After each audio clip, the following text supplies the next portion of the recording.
Buenos días. Hoy domingo de resurrección. Domingo un poco extraño porque seguimos sumidos en este confinamiento en nuestras casas como consecuencia de esta pandemia. Bueno, hoy voy a hacer un vídeo corto porque me han surgido muchas cuestiones como consecuencia de dudas que algunos de vosotros me habéis estado pues sugiriendo y preguntando a partir del vídeo que publicamos los otros días como consecuencia de la acroisquemia que encontramos relación con el COVID-19. Como digo, van a ser unas dudas que vamos a intentar solucionar a partir de esas preguntas que vosotros me habéis estado haciendo, porque habéis sido bastantes los que bien vía WhatsApp o bien por teléfono pues habéis estado preguntando, incluso algunas dudas que hemos visto en el mismo Facebook. Vamos a recordar un poco cómo empezó todo esto. Y todo comenzó, el primer caso fue en Italia, en un niño de 13 años que presentó varias lesiones en los pies, que no tenía prácticamente ninguna sintomatología. Fue hace muy poco, fue el 8 de marzo. Se veían que eran unas lesiones eritematosas violáceas, de unos 10-15 milímetros de diámetro que aparecían en los pies y que no obedecían a ningún tipo de lesión como consecuencia de ningún golpe ni nada relacionado, ni ninguna picadura, ni quemadura, ni nada de eso, simplemente de una forma pues prácticamente casi, pues fue espontánea, aparecieron esas lesiones y curiosamente a partir del cuarto día pues empezó también a tener una fiebre un poco elevada, empezaron a picar más las lesiones estas en los pies, parecía dolor muscular, dolor de cabeza, y se vio que había estado en relación con algunos de sus familiares que eran COVID positivos y se consideró que podía tener algún tipo de relación estas lesiones. Las lesiones, pues las vemos aquí, en el primer dedo se ve cómo aparecen a nivel medial y a nivel plantar, en el segundo dedo pues prácticamente igual. Y luego aquí en España pues han ido apareciendo otros casos que también hemos ido viendo y se han ido reportando por parte de algunos otros compañeros. Y se ha visto que estos niños pues en muchas ocasiones han tenido relación con personas que han sido COVID positivos ahí en su casa. Los otros días en el vídeo estuve explicando cómo se producía, pero después de revisar algunas cosillas me he dado cuenta que sería muy importante, para entender todo bien y que nos quedara más claro, sería muy importante conocer cómo es el sistema inmunitario y cómo actúa de una forma normalizada. Aquí vemos un cuadro en el que aparece perfectamente cómo aparece un microbio y por medio de un sistema de quimiotaxis pues aparecen unos linfocitos en torno a este microbio que provocan o producen una serie de citoquinas que tienen un papelón en todo el proceso que vamos a ver. Esas citoquinas entran dentro del microbio, ya puede ser una bacteria o incluso un virus, y una vez que ya esa pared que tiene esa bacteria o ese virus se ha visto rota, ya por fenómeno de fagocitosis, un macrófago lo engulle, lo fagocita y ya pues termina con él en su interior y bien, pues ahí acaba el proceso. ¿Qué es lo que ocurre en los casos en los que ahora estamos valorando y estamos viendo? Pues aquí lo que suele pasar es que, pues esta respuesta está bastante exacerbada, esta respuesta inflamatoria. Aparece, en esta imagen lo vemos perfectamente, como aparece un virus, lo vemos en la parte superior izquierda de esta diapositiva, que activa los linfocitos, como hemos visto en la anterior diapositiva, que de manera normal cualquier microbio activa a los linfocitos. Estos linfocitos producen, en este caso, no como en una respuesta normal, sino aquí se exacerba, aparecen demasiados, proliferan muchos linfocitos que de manera descontrolada pues producen una hiperactivación de aquellos macrófagos que hemos visto que aparecen para hacer la fagocitosis. Y eso hace que aparezca un sistema exaltado, muy acentuado, demasiado acentuado, digamos, inmunológico y al mismo tiempo trombótico, porque hay una liberación siguen liberándose más citoquinas, aparece un proceso en el que se destruyen glóbulos rojos. Al destruirse tantos glóbulos rojos, pues queda mucha ferritina y una secreción grande de ferritina por estos glóbulos rojos y en el torrente circulatorio, y esto hace que haya un proceso inmunológico exacerbado, y por otro lado, pues se activan determinados factores de la coagulación, sobre todo de la vía intrínseca, aparece un exceso de fibrina,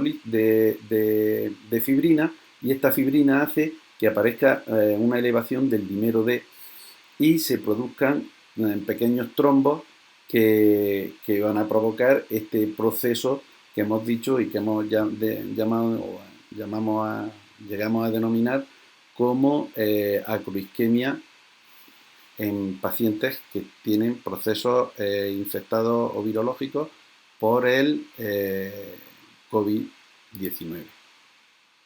Ya vimos los otros días cómo se llegaba a producir, y en este cuadro se ve pues mucho más simplificado que el anterior, donde aparece arriba la tormenta de citoquinas. Por un lado producía la rotura de los glóbulos rojos por esa linfohistocitosis que hace que se libere muchísima ferritina D y dímero D, y eso ocasiona el proceso de hipercoagulabilidad. Y por otro lado, como hemos visto, aparece una hiperestimulación de macrófagos, mastocitos y neutrófilos, y esto también contribuye a que se exacerbe, se acentúe mucho más el proceso inflamatorio.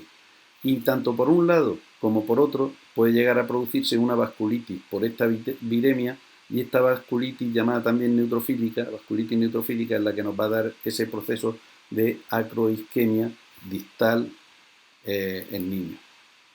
Y ahora ya pues aparecen las preguntas que, bueno, pues vosotros me habéis estado enviando, y voy a intentar yo de responderlas.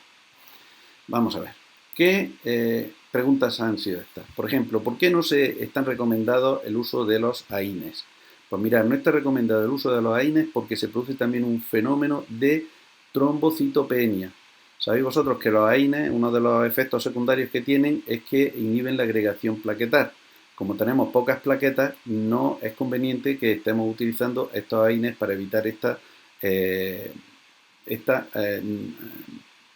este efecto que pueden producir a nivel de las plaquetas de inhibición de esta unión de plaquetas.